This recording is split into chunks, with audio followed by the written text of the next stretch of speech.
Admiral Zethkar stood before the massive holographic display in the council chamber, aboard the flagship Eternal Harmony. The blue light from the projector cast strange shadows across his scaled face as he watched the footage for the 10th time that day. On the screen, human soldiers moved through the wreckage of what used to be the Korthani Third Fleet.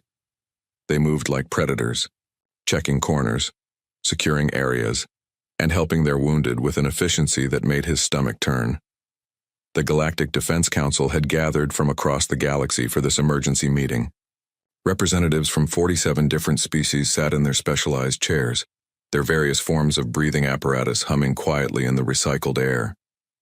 The chamber was built to accommodate everyone from the towering crystalline beings of Zerion to the small, furry creatures from the Palm worlds. Today they all shared the same expression of concern.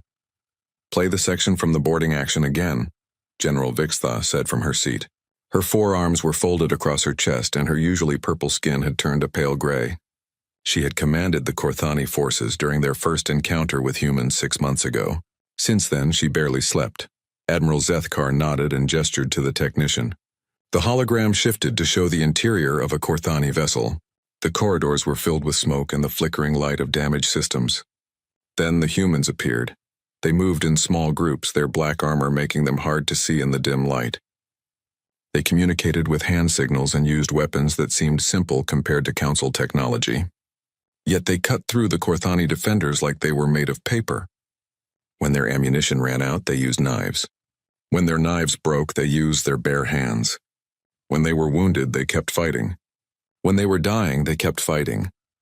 "These are supposed to be their regular troops," muttered Ambassador Keftan from the Veltar Empire. His tentacles writhed nervously as he spoke. "They're common soldiers. The ones they send everywhere. The humans call them Army," Admiral Zethkar said, reading from his datapad.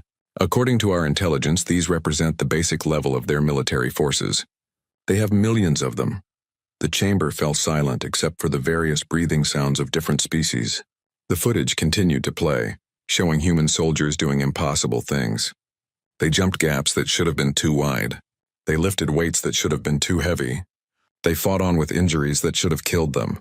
"How many ships did they use to defeat the Third Fleet?" asked Representative Yilmoth from the insectoid clusters. General Vixtha's voice was barely a whisper. 12. 12 fleets?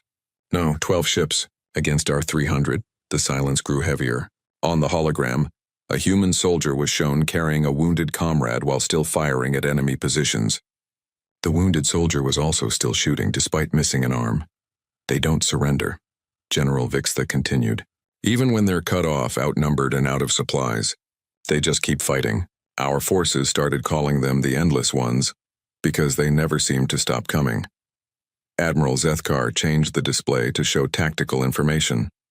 Red markers showed human expansion across local star systems. In just 2 years, they had established colonies on 17 worlds. Every attempt to stop them had failed. "The Drakari Confederation sent 2 enforcement fleets," he said, pointing to the markers. "The humans defeated both with minimal losses. The methane breathers tried to blockade their supply lines. The humans somehow turned the blockade against them and captured half the fleet." "What about the siege of Gamma Station?" asked someone from the back of the chamber. Admiral Zethkar pulled up more footage. Gamma Station had been a massive orbital fortress, designed to be unbreachable. "The humans had taken it in 4 hours. They used some kind of boarding pods that moved too fast for our sensors to track properly," he explained. Once inside, they split into small teams and took the station section by section. The defenders had superior numbers, better weapons, and the advantage of knowing the station layout. It didn't matter. On the screen, human soldiers moved through the station corridors like ghosts. They seemed to know exactly where to go and what to target. Communications went down first, then life support to non-essential areas, then the weapon systems. By the time the station commander realized what was happening, it was already over. "The humans didn't even use their best equipment," Admiral Zethkar added. "Intelligence reports suggest they have much more advanced weapons and ships. These victories were achieved with what they consider basic gear." Representative Salnex from the Hive worlds raised one of her many arms. "What about their numbers? Surely there can't be that many of them." "That's the problem," Admiral Zethkar replied. "There are billions of them on their homeworld alone, and they're expanding to new colonies every month. Each colony seems to produce more soldiers. The hologram switched to show human training facilities. Rows of soldiers performed exercises that looked brutal even by galactic military standards. They ran for hours without stopping, lifted massive weights, and practiced combat until they collapsed from exhaustion. Then they got up and did it again. They trained constantly, General Vixtha said. Our captured personnel reported that human soldiers spend most of their time preparing for war, even during peace. They call it staying ready. But they're just flesh and blood, protested Ambassador Kefton. They don't have the genetic enhancements of our finest warriors. No cybernetic upgrades. No psionic abilities. How can mere biological creatures be so effective? Admiral Zethkar had wondered the same thing. The humans were smaller than many species, weaker than others, and didn't have any obvious advantages. Yet they won every battle, I think, he said slowly. It's because they don't fight like us. We plan for victory. They plan for survival. We fight until we win or lose. They fight until they can't fight anymore. The council members looked at each other with growing unease. The footage continued to show human soldiers doing things that defied explanation. They fought in conditions that should have been impossible. They adapted to new situations instantly. They turned every disadvantage into an advantage. The question before us, Admiral Zethkar said, is what to do about this situation. Human expansion shows no signs of slowing down. Their military power is growing. And so far, nothing we've tried has worked. We need to use our best forces, declared General Krexthul from the military command. His species was known throughout the galaxy for their warrior culture. Send in the Hegemony Guard, our elite soldiers with the finest equipment and training. Show these humans what real military power looks like. Murmurs of agreement rippled through the chamber. The Hegemony Guard represented the absolute pinnacle of galactic military achievement. They were genetically enhanced, cybernetically upgraded, and equipped with weapons that could level cities. Each guard member was worth 100 regular soldiers. If their common army is this dangerous, General Krexthul continued, then we need to respond with uncommon force. The Hegemony Guard will show them that there are limits to what primitive biology can achieve. Admiral Zethkar looked around the chamber. Every representative was nodding in agreement. The decision was unanimous. They would deploy the Hegemony Guard to end the human threat once and for all. Very well, Admiral Zethkar said. We authorize the deployment of the Hegemony Guard. Full strength. No restrictions on weapons or tactics. We end this human expansion now, before they can develop anything worse than what we've already seen. As the council members filed out of the chamber, none of them noticed the small detail in the intelligence report that Admiral Zethkar had chosen not to mention. In all their encounters with human forces, they had never seen any unit designation higher than regular army or standard infantry. The humans had never used anything they called special or elite forces. Yet. 3 months had passed since the Council's decision, and Commander Tekmol felt confident as his massive fleet dropped out of hyperspace at the edge of the new Sarajevo system. Behind him stretched the largest military formation the galaxy had ever assembled for a single operation. 50,000 of the Hegemony Guard's finest warriors, aboard 300 ships equipped with the most advanced weapons known to galactic civilization. New Sarajevo was a young human colony, established only 18 months ago. Intelligence suggested it held about 2 million civilians, and maybe 50,000 of those dreaded human soldiers. Commander Tekmol looked at those numbers and smiled with his razor-sharp teeth. 50,000 Hegemony Guards against 50,000 human regulars. It would be over in hours. All ships report ready for assault, announced his communications officer. The humans appear to be transmitting some kind of message. Put it through, Commander Tekmol said. He was curious to hear what the humans would say when faced with overwhelming force. The message was simple and spoken in clear galactic standard. A human voice, calm and professional, said only, New Sarajevo Defense Command to approaching Council Fleet. You have entered human territory. Please state your intentions, Commander Tekmol laughed. Transmit our response. This is Commander Tekmol of the Hegemony Guard. You will surrender immediately or be destroyed. You have 1 hour to evacuate all civilian areas. The human response came back immediately. Message received. New Sarajevo Defense Command out, that's it? Asked the communications officer. No surrender? No negotiations? Humans don't surrender, Commander Tekmol said, remembering the intelligence briefings.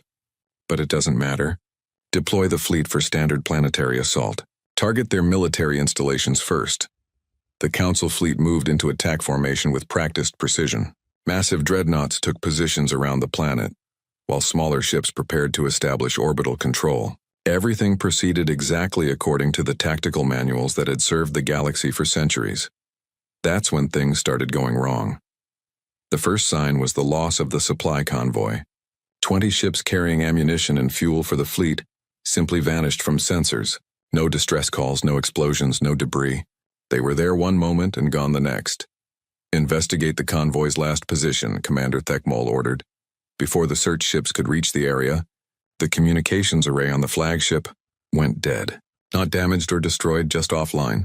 The engineering teams found nothing wrong with the equipment. It simply stopped working. Sir, reported his sensor officer. We're detecting small craft moving through the fleet. Fast, stealthy, using some kind of technology we haven't seen before. Commander Thekmol studied the tactical display. Tiny blips appeared and disappeared across the screen, moving between his ships like insects. How many ships are they using? Unknown, sir. The signatures are very faint. Maybe a dozen small vessels. A dozen ships against 300. Commander Thekmol wasn't worried. Until the explosion started. The first ship to die was the heavy cruiser Eternal Victory. It was patrolling the fleet's outer edge when something hit its engine section. The ship didn't explode like normal battle damage would cause. Instead, it just stopped. All power went out. Life support failed. 3,000 crew members floating dead in space within minutes. What kind of weapon was that? Commander Thekmol demanded. Unknown, sir. The ship shows no external damage. Something happened inside. More ships began reporting problems. Power failures, computer systems going offline, weapons malfunctioning. The humans weren't destroying the fleet with massive firepower. They were taking it apart piece by piece like mechanics dismantling a machine. Sir, the sensor officer called out. We're detecting boarding pods attached to several ships in the fleet. Commander Thekmol's blood ran cold. The humans were actually boarding Council vessels. In the middle of space combat, they were sending soldiers onto enemy ships. It was insane. It was impossible. It was working. Deploy security teams to repel boarders, he ordered, and find out how they're getting past our shields. The reports from the boarding actions made no sense. Small teams of humans, sometimes only 4 or 5 soldiers, were taking control of entire ships carrying thousands of Council troops. The security recordings showed humans moving through the corridors like shadows, appearing where they shouldn't be able to go, knowing exactly where to strike to cause maximum damage. Captain Sarah Chen led one of these boarding teams as they made their way through the Council dreadnought crushing dawn. Her team of 6 soldiers had somehow gotten aboard a ship that was supposed to be impossible to penetrate. They moved in complete silence through corridors filled with 3,000 enemy troops. Target the bridge first, she whispered into her communication device. Control systems are 2 levels down. Engineering is at the rear of the ship. Move fast, stay quiet, get out clean. Her soldiers moved like they had trained on this exact ship their entire lives. They knew where every corridor led, where every security station was located, where the crew would be positioned during combat. They avoided the main routes and used maintenance passages that barely existed on the ship's blueprints. When Council security teams tried to stop them, the humans vanished. Not retreated, not fell back, but actually disappeared into the ship's structure like they were never there. Minutes later, they would appear somewhere else entirely, having somehow moved through solid walls. Within 30 minutes, Captain Chen's team had taken control of the crushing Dawn's bridge, disabled its weapons, and begun broadcasting false orders to other ships in the fleet. They did it without killing a single enemy soldier. They didn't need to kill anyone. They just needed to create confusion. Sir, Commander Thekmol's communications officer reported, the crushing Dawn is transmitting orders to fall back and regroup. I didn't give those orders. The orders are coming from the ship's captain. Using proper authorization codes, Commander. Thekmol looked at his tactical display. His perfect fleet formation was falling apart. Ships were moving out of position, following orders that made no sense. Communication was breaking down. Supply lines were cut, and somewhere in the chaos, small teams of human soldiers were turning his military advantage into a nightmare. How many humans are we actually fighting? He asked his intelligence officer. Based on the boarding actions and small craft signatures, maybe 200 soldiers total. 200 humans were destroying a fleet of 50,000 council troops. Commander Thecamol stared at the display in disbelief. This wasn't possible according to everything he knew about warfare. The humans should have been crushed by superior numbers and technology.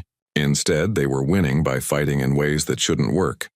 "Sir," his sensor officer called out urgently, "we're detecting another human ship approaching. Small vessel only about the size of a frigate. One ship. Deploy a squadron to intercept it."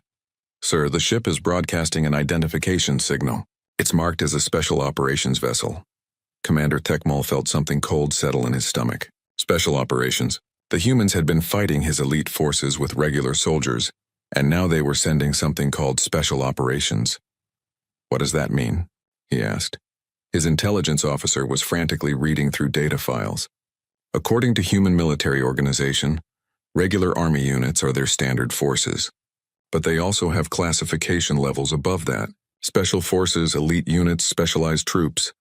The small human ship was moving through the fleet like it owned the space. Council vessels tried to target it, but their weapons couldn't get a lock. It moved too fast, changed direction too quickly, and seemed to know exactly where every shot would be fired before it was fired. "Sir," the communications officer announced, "we're receiving a message from the human ship." The voice that came through was different from the earlier transmission. Calmer, colder, more professional. "Council Fleet, this is Major Rodriguez of the Human Special Operations Command. You are ordered to withdraw from this system immediately. This is your only warning." Commander Thecamol's hands were shaking as he replied. "This is Commander Thecamol of the Hegemony Guard. We do not take orders from humans." "Understood," came the reply. "Initiating security protocols. What happened next would be talked about in Council military academies for decades." The human special operations ship didn't attack the fleet.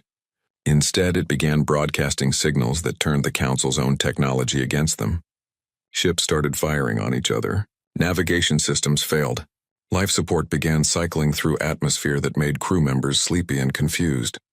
Within 2 hours, the most elite military force in galactic history was in complete disarray. Ships were drifting powerless through space. Crews were abandoning their posts. The communication network had collapsed into chaos. And through it all, small teams of human soldiers continued their silent work, appearing wherever they were needed to keep the confusion growing. Commander Thecamol realized with growing horror that the humans weren't just better soldiers.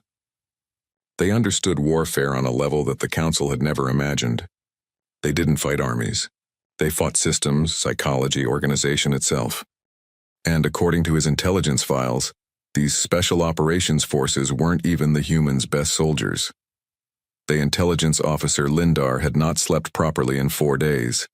Her species required only 3 hours of rest per cycle, but even that small amount eluded her as she worked frantically to decode the human communications they had intercepted during the disaster at New Sarajevo. What she found in those encrypted files would change everything the Council thought they knew about human military capability. The communications center aboard the flagship Eternal, Harmony hummed with activity as dozens of technicians worked around the clock to make sense of the intelligence data. Lindar sat at her workstation, her 6 eyes focused on streams of human text that appeared on her screens. Most of it was routine military communication, but buried within the standard traffic were references that made her blood run cold. Tier 1. Operators deploying to Sector 7, read one message. Black Operations Unit.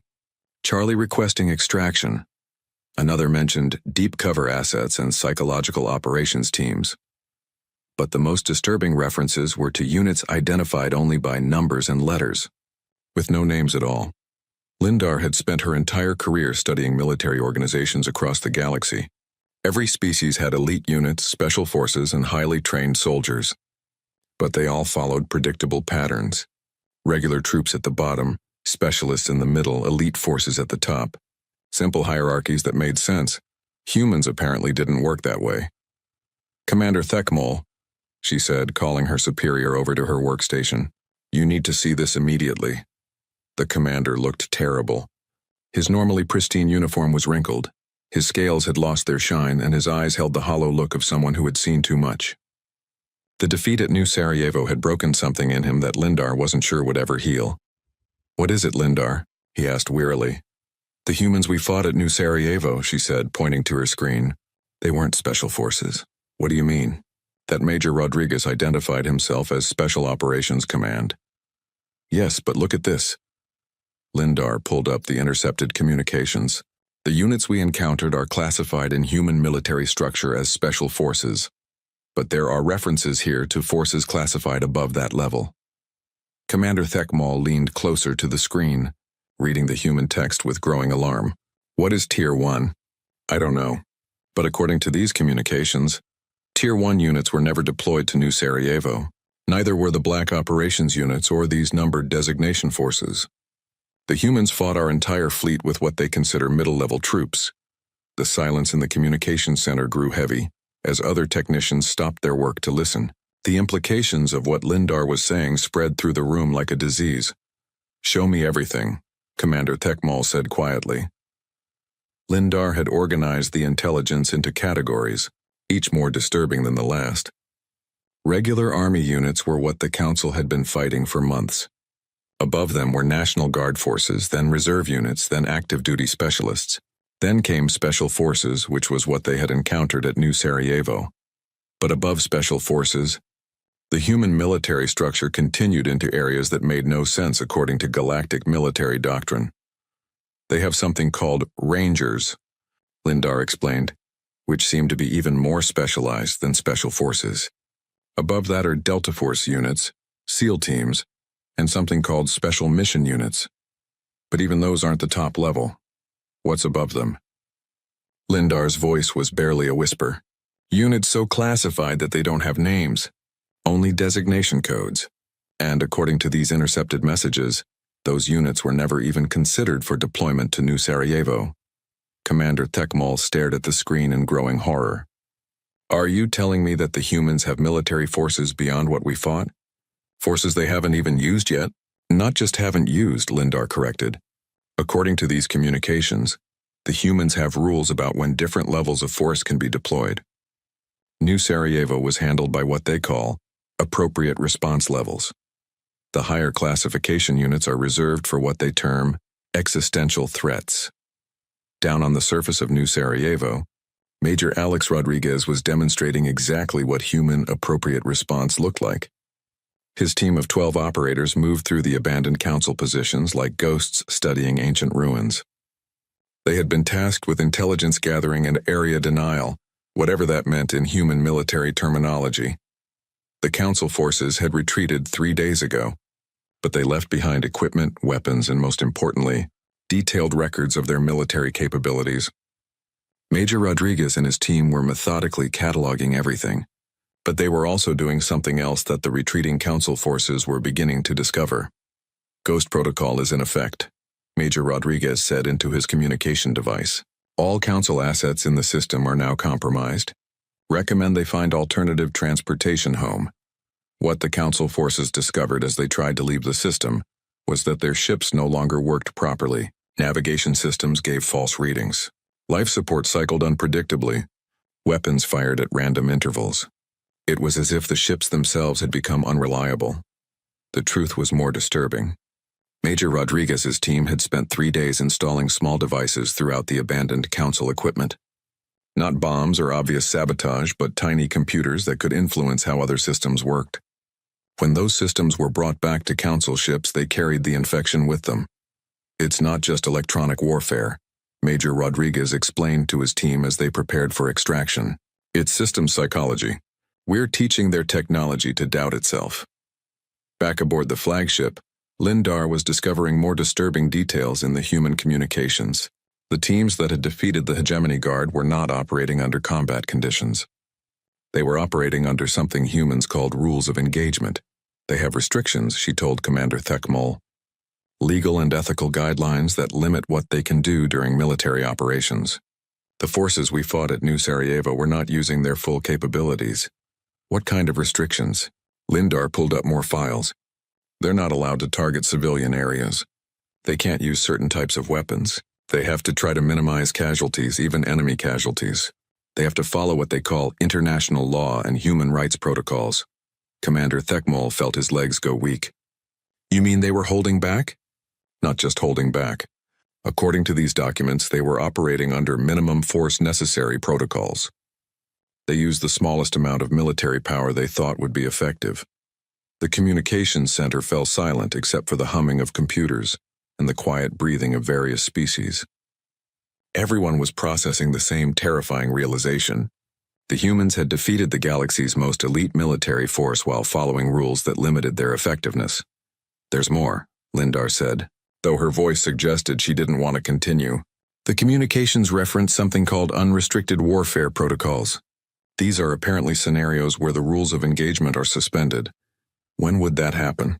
According to human military doctrine, unrestricted warfare protocols are implemented when humanity faces species-level extinction events or existential threats to human civilization. Under those conditions, all force classifications become available for deployment. Commander Thekmal looked around the communications center at his staff. They were all thinking the same thing. If the humans were this effective while following restrictions designed to limit their capabilities, what would they be like if those restrictions were removed?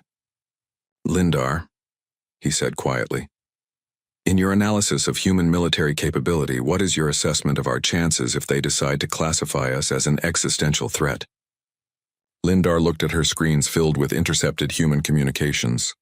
Messages referencing military units that had never been deployed, weapons systems that had never been tested, and protocols that had never been implemented. She thought about the small teams of humans who had dismantled the galaxy's finest military force while following rules designed to protect their enemies. "Commander," she said finally, "I don't think we would survive long enough to surrender." The truth was spreading through the fleet as other intelligence officers compared notes and shared their findings. The humans weren't just militarily superior. They were operating on a completely different level of strategic thinking. They had forces within forces, plans within plans, and capabilities that the galaxy couldn't even imagine. And they had used only the minimum force necessary to make their point. "Sir," Lindar said, looking at one final communication that had just been decoded, "there's something else. The humans are sending a message to the Council headquarters." "What kind of message?" "A diplomatic one. They're offering to negotiate a peaceful resolution to our conflicts." Commander Thekmal almost laughed, but the sound came out as more of a sob. The humans had just demonstrated military capabilities that made the Council's best forces look like children playing with toys, and their response was to offer peace talks. "They're giving us a chance to surrender we." The human ship appeared without warning in the middle of the Council fleet's defensive formation. One moment the space was empty. The next moment a sleek black vessel materialized as if it had always been there. It was no larger than a Council frigate, maybe 300 meters long, with smooth lines that seemed to bend light around them. The ship gave no indication of how it had arrived or where it had come from. Admiral Zethkar stared at the tactical display from his flagship's command center.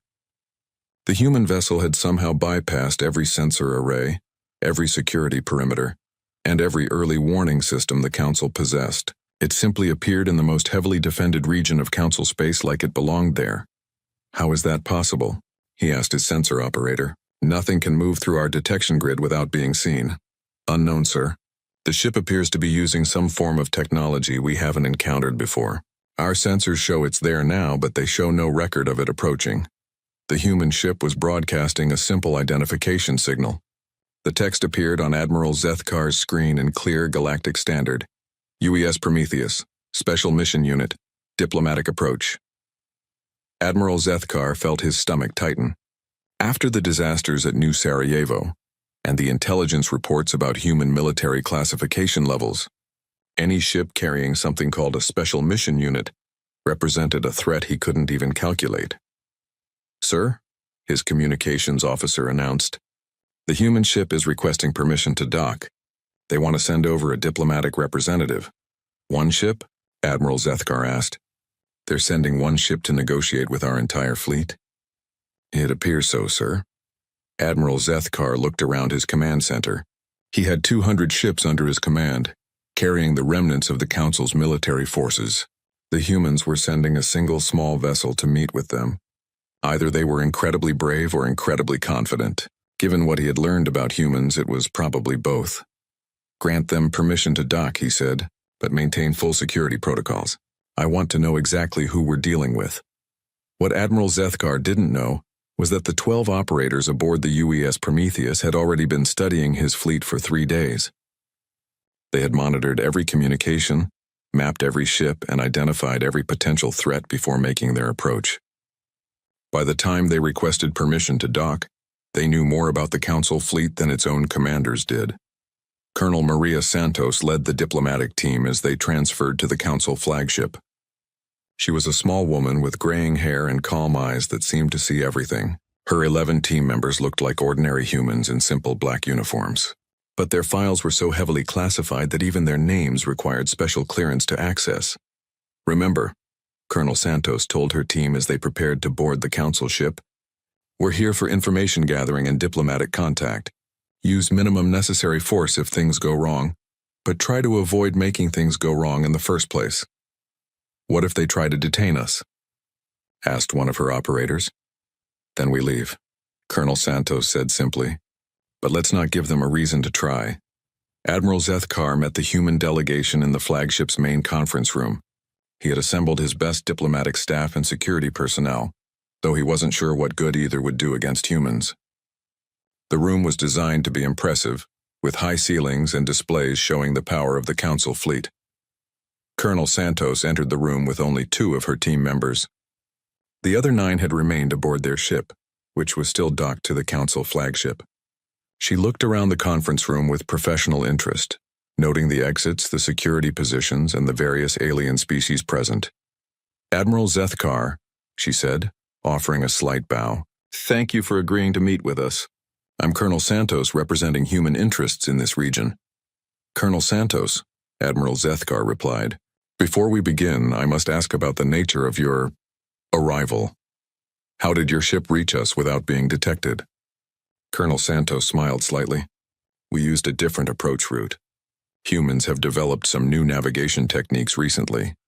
What she didn't mention was that the UES Prometheus had spent the last week hiding inside the Council fleet's own formation.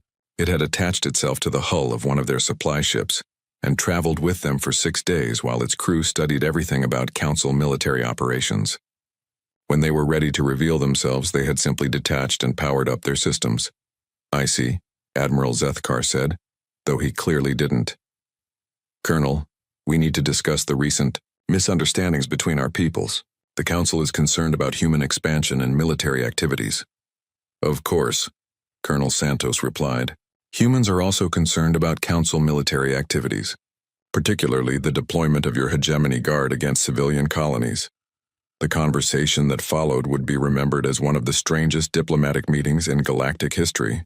Admiral Zethkar tried to negotiate from a position of strength, reminding Colonel Santos that he commanded 200 warships and thousands of trained soldiers. Colonel Santos listened politely and occasionally asked questions about Council military doctrine and strategic planning.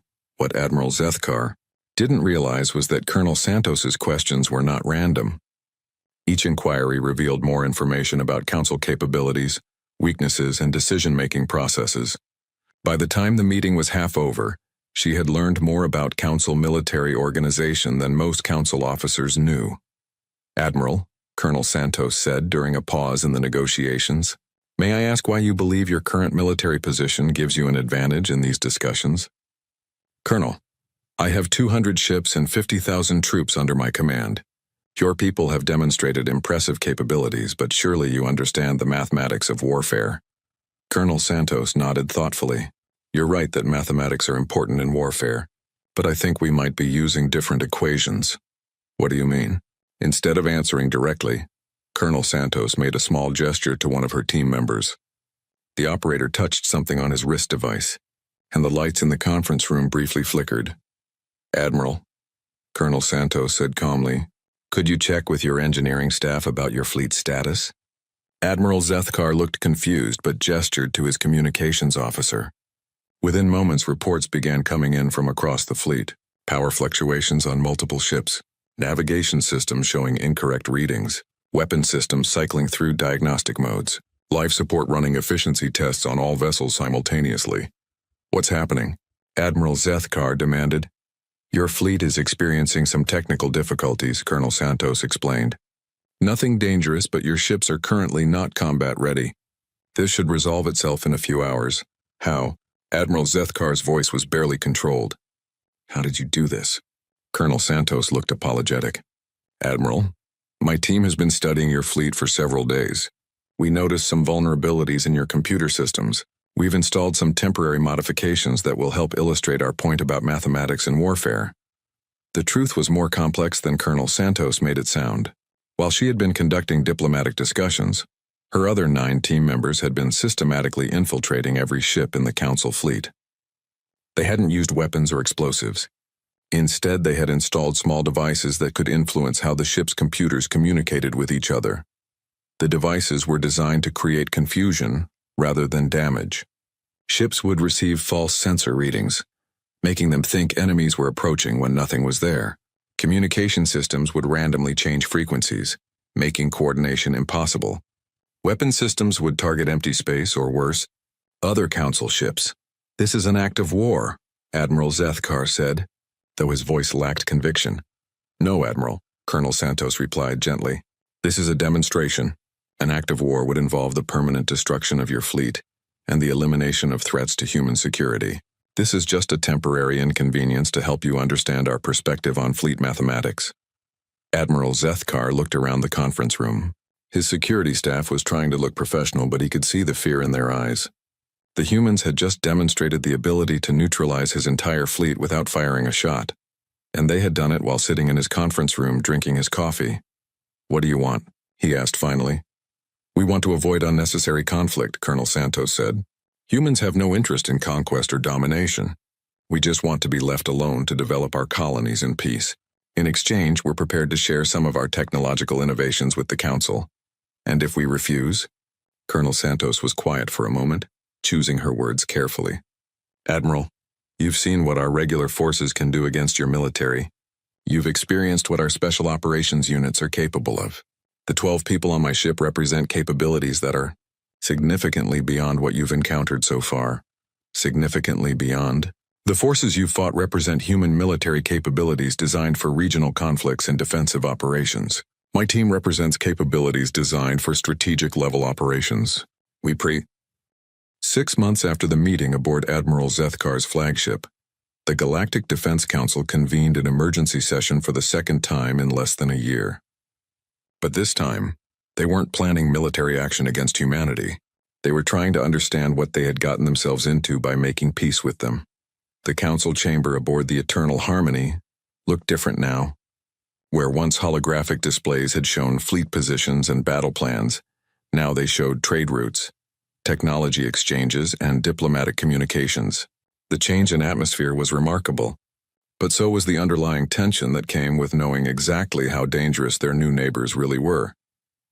Ambassador Elena Vasquez stood at the center of the chamber, much as Admiral Zethkar had done months earlier when planning humanity's destruction.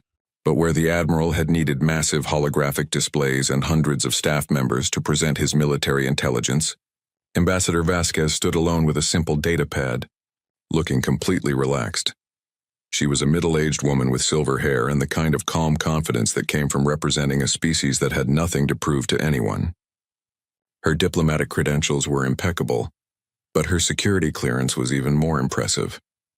She was authorized to speak for humanity on matters of galactic policy, which meant she had access to information that made the Council members deeply uncomfortable. Honored representatives, she began, her voice carrying easily through the chamber's translation systems. I want to thank you for agreeing to formalize our treaty arrangements. Over the past 6 months, human-Council relations have improved dramatically, and we hope to continue building on that progress. General Vixtha, who had commanded the forces defeated by human regular army units almost a year ago, raised one of her forearms. Ambassador Vasquez, before we proceed with treaty negotiations, the Council has some questions about human military capabilities. For security planning purposes. Of course, General.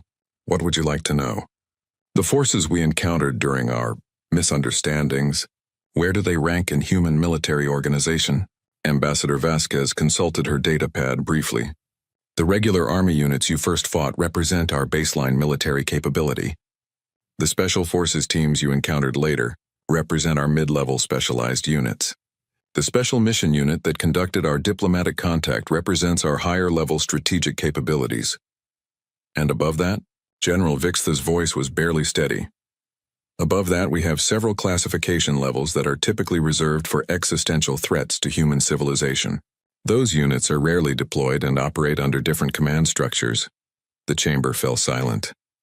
Admiral Zethkar, who was attending as a military advisor, leaned forward in his seat. Ambassador, during our negotiations, Colonel Santos mentioned strategic operations units. Are those the highest level of human military capability?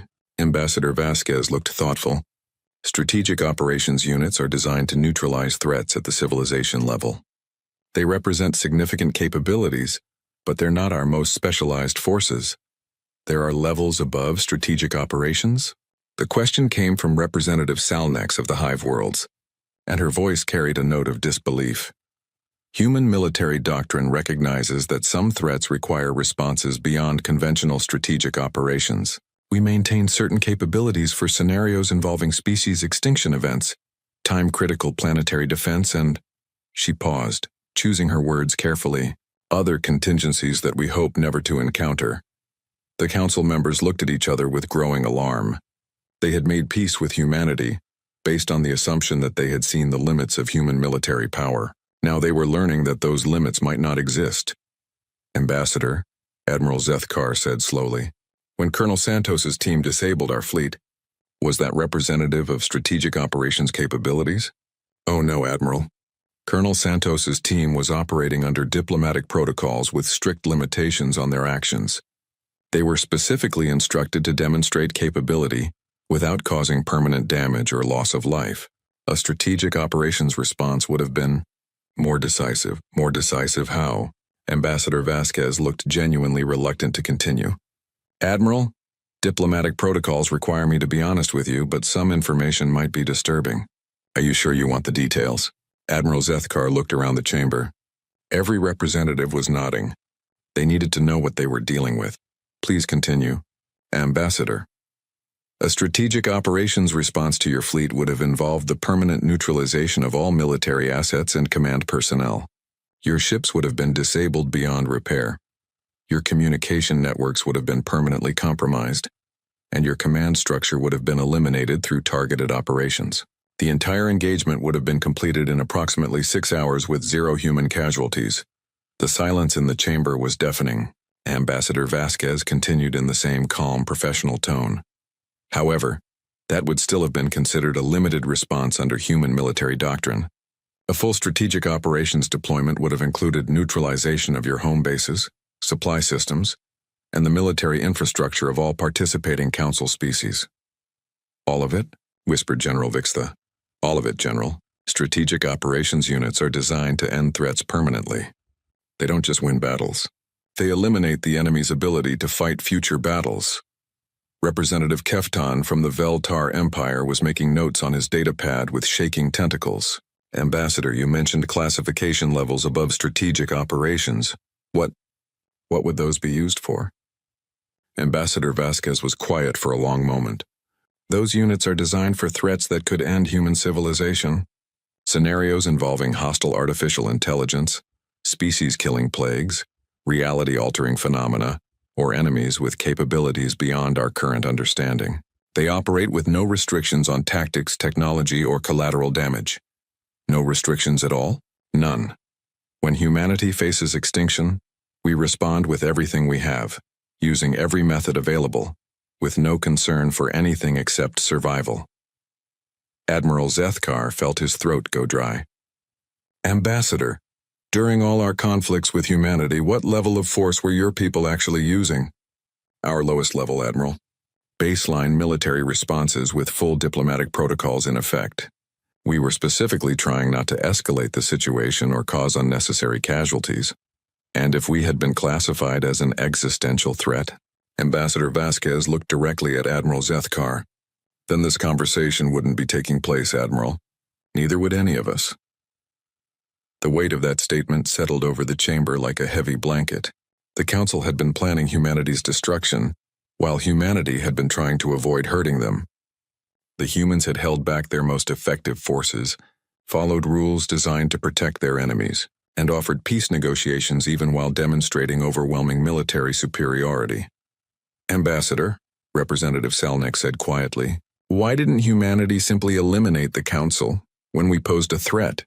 You clearly had the capability. Because that's not who we are, Ambassador Vasquez replied. Humans believe in proportional response and diplomatic solutions. We don't solve problems by destroying everyone who disagrees with us. We prefer to find ways to coexist peacefully. But you could have ended the conflict quickly if you wanted to. Yes. But choosing not to use maximum force doesn't mean we can't use it. It means we prefer not to use it. Admiral Zethkar stood up slowly from his seat. Ambassador, I need to ask a question that may sound strange. Go ahead, Admiral. What would happen if humanity decided to expand aggressively? If you chose to conquer other species instead of coexisting with them? Ambassador Vasquez was quiet for a very long time. When she finally spoke, her voice was softer but somehow more frightening than before. Admiral, humanity spent most of our history fighting ourselves. We developed our military capabilities through thousands of years of warfare between human factions. Every tactic, every strategy, every technology we've shown you was originally designed to fight other humans who were just as capable as we are. She looked around the chamber, making eye contact with each representative. The forces you've encountered were designed to fight enemies who understand human capabilities, who can match human adaptability, and who know human weaknesses. When we fight other species, it's not really fighting. It's more like adults dealing with children who are having a tantrum. Are you saying we never had a chance? I'm saying that humanity has never considered other galactic species to be military threats. Your neighbors we prefer to get along with, but you were never enemies we needed to prepare for. The chamber was completely silent now. The representatives of the galaxy's most powerful civilizations were processing the fact that humanity had never seen them as serious opponents.